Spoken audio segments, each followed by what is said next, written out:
Hey, what's up, y'all? Making my way to the park. Thought I'd make this video before I go to work. So I got about an hour, so I got a little bit of time.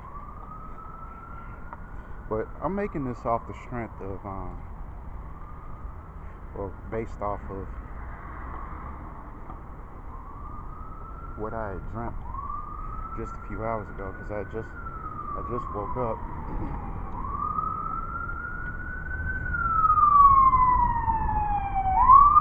Hold on, y'all. I'm kind of stuck in the middle of traffic.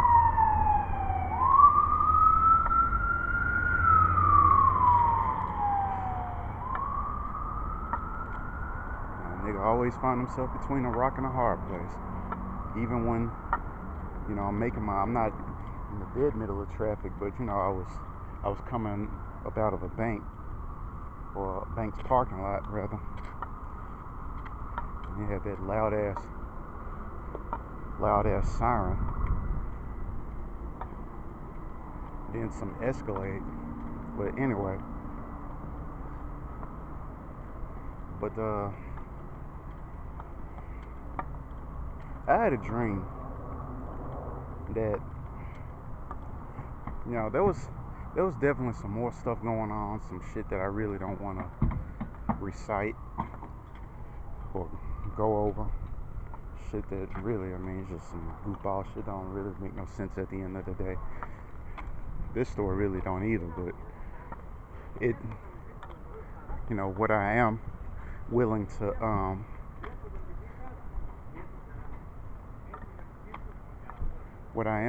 to reveal or talk about doesn't make a lot of sense either, but it's just the fact that there were some things in that definitely stood out to me.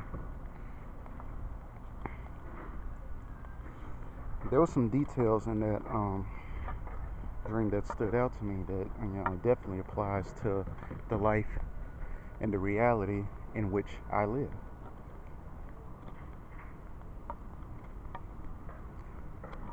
And I thought it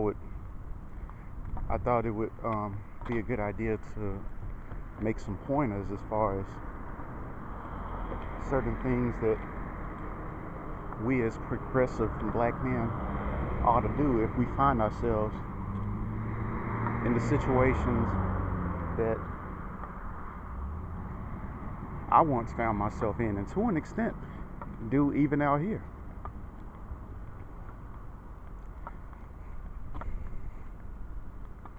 So in this dream, and I don't know if I told y'all this. I don't even know if I revealed it in my former platform of videos. But I used to be an AutoZoner. I worked at AutoZone for 4 years in Memphis. Needless to say, because I haven't even been out here in 3 years. It hasn't even been 3 years yet. Come October, it will be. And that's very interesting. Let me just say that much. The fact that it will have been 3 years in October since I've been here in Denver, and since my departure from Memphis, I haven't been back. What does that tell you? I think that speaks volumes. Because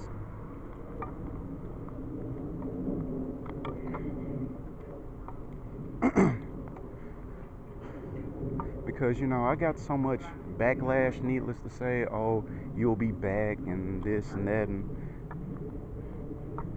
and some folks even trying to encourage me to come back to a city like Memphis, mind you.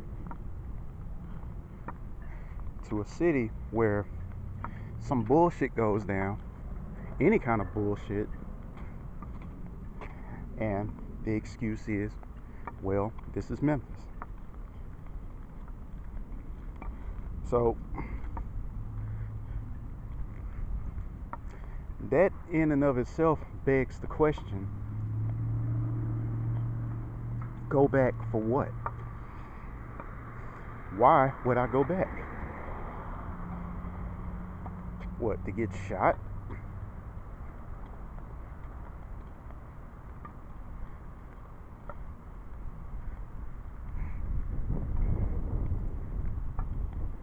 To deal with that subtle racism they got over there? To be reviled by everyone over there, including my own? What am I mean, just exactly what am I going back to?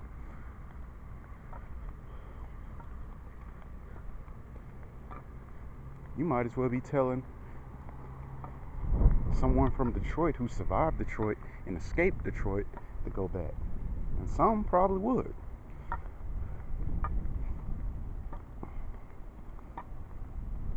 See, some people, they got love for their cities, you know, even though they've gone through some bullshit. That just ain't the case with me. I got nothing but pure venom for Memphis. And that should go without saying. But let me get to this story. So in this scenario, I was working at AutoZone. And I don't know if this is supposed to be a thing of the future, because my 4 years, just imagine now, I'm in an economically prosperous place like Denver, Colorado. I got 4 years of AutoZone under my belt, a bachelor's degree, and even more extensive years of work experience. Now, most of which, since 2010, has been at the warehouses as a temp. But I don't even see why that would be such a terrible thing. I don't know what the deal is about being, you know, working for a temp agency or working for temp agencies, when back in Memphis, we know how hard it is to get a job there. So the fact that I could even get something like that, you know, working for a Deco and CMOS for years prior to coming out here, you know what I'm saying?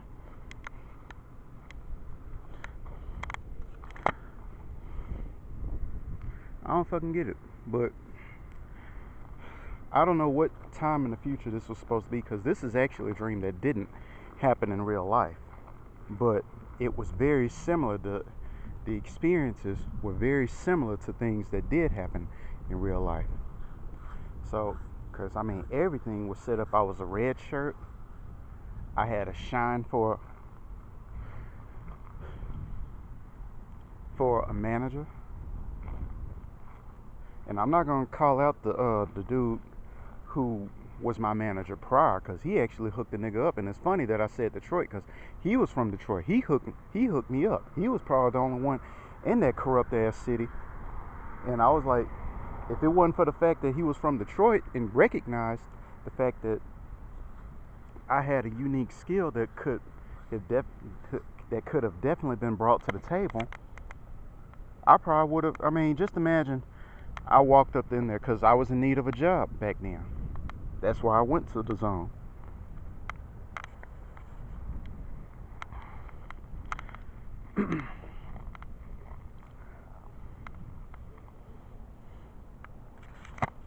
You know, I just think back to, you know, just how reflective, you know, as far as the examples that I endured, as far as just being what it truly means to be on the losing team of the planet.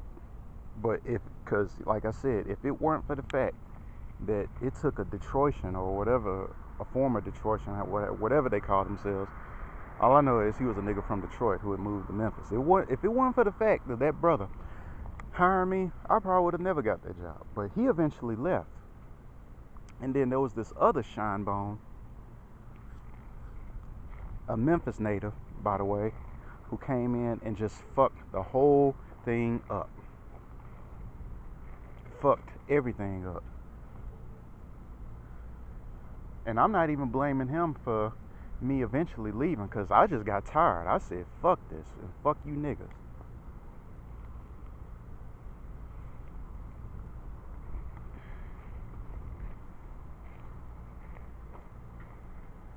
Because I wasn't going anywhere in AutoZone. But let me just get to the story as far as what I saw in my dream. So it was a seemingly typical day at the zone. I'm at the counter. Like anybody who knows AutoZone politics knows that you're gonna have red shirts if they're not front and facing. And I know this, and it's been literally 10 years. Not we're not quite at the mark of 10 years, but we're at the 10th year as yet because I left AutoZone in November of 2010. That's when I just got fed up and I said enough is enough. Because it's only a matter of time anyway before I get fired or get shot. Because 2 years prior, I was in a situation where I got robbed and could have got shot.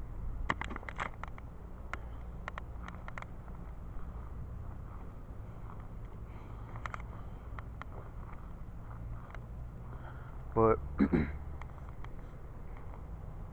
I mean, at the store, not outside. No, in the store. I was in the store, and this dude walks in with a hand cannon and robs us.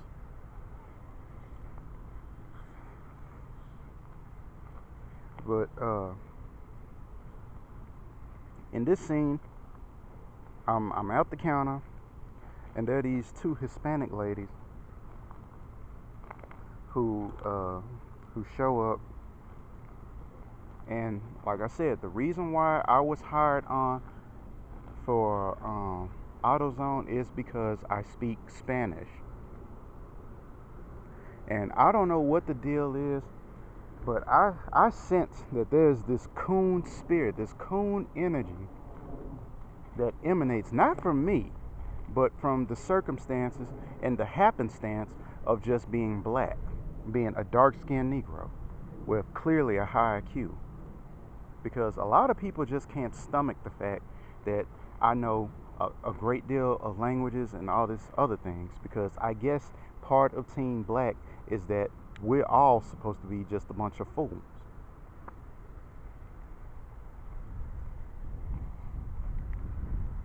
And that's very fucking frustrating. That's very frustrating. To have to get out here and realize and just be in the know that the reason why I'm dealing with, once again, another episode of coonery and buffoonery is because I'm dealing with a race of coons and buffoons, or a group of people who expect the same attitude from you because you hail from a race of coons and buffoons. But anyway, so these two Hispanic ladies show up, and of course I'm speaking Spanish to them and whatnot, and they show a part that I can't seem to find. Now there's a policy, there's a thing that AutoZoners do if we can't, because some things AutoZone just doesn't sell.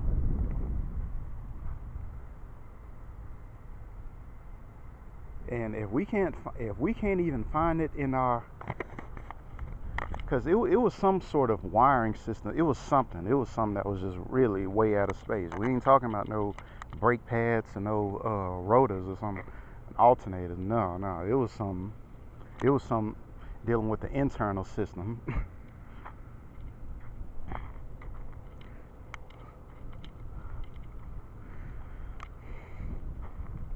And I couldn't find it before. I mean, in the dream, I couldn't find it. Now, in real life, I would have just told them, the dealer must sell them this, and I would have just directed them to their car dealership to see if they sell it. Because, like I said, some things AutoZone just don't sell. You have to go to the dealership to get those parts.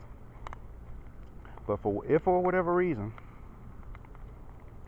I'm I'm looking for this part, and then I have this shinebone manager who sees the Hispanic ladies,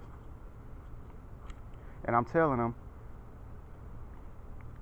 is there any way that we can find this part? Do we have it in stock or whatever?